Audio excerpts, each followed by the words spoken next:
Olympian, Kat Holmes. Kat, here at the U.S. National Championships, you made it to the final. Now, to get there, you had a super exciting bout over Courtney Hurley. Walk us through that bout and kind of the intensity of it. Yeah, I mean, my last few bouts with Courtney have been really tight. I've never beaten her before. So, I went in just knowing that it was going to be like a really physically and mentally intense bout, and it kind of lived up to those expectations. I took an early lead, and then she caught up. And then going into the third period, it was clear that we were just like, all right, let's just take this to overtime. Like, we both know how this is going to go down anyway. So we go into that final period, and so she got priority. So even though we were tied, I was like, okay, I have to be one touch ahead.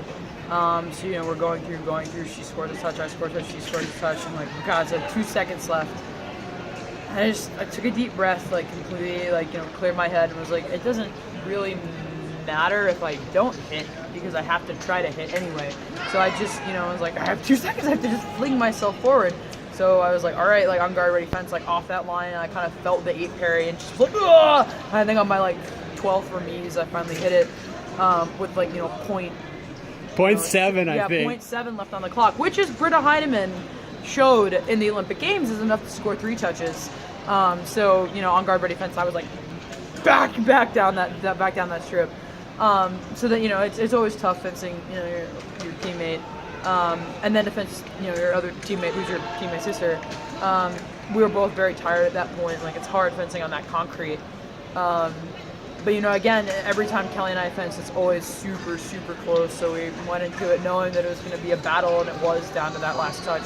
So would I have liked to have won? Yeah, but I'm happy with my fencing. I'm feeling very strong, kind of going into the rest of this season and World Championships. So ready to keep going.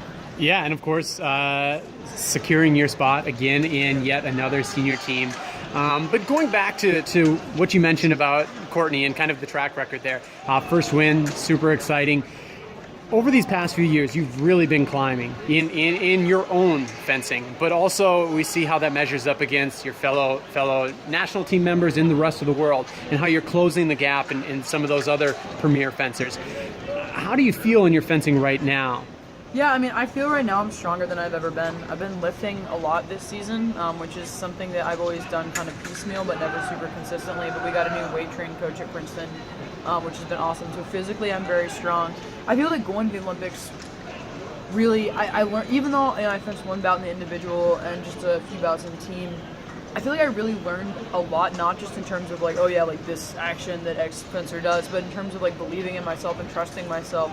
And Zoltan and I now, we have that Olympic quad behind us, we have that Olympic Games, and we kind of know what to focus on and what to work towards. And so I feel this year in my own fencing made a lot of gains. Those gains might not necessarily be super visible right away in terms of my results, but I feel in my fencing that I am progressing, that I am getting stronger, not just in terms of sheer muscle mass or anything, but just in terms of my overall capabilities.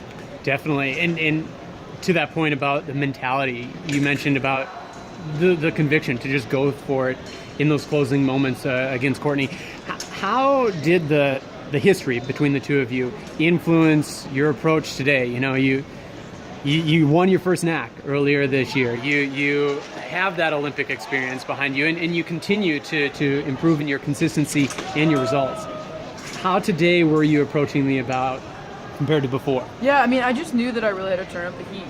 Courtney is one of the best fencers in the world, so you got to fence like that. You got to move, and so I knew that I had to be really aggressive, had to really use everything I had.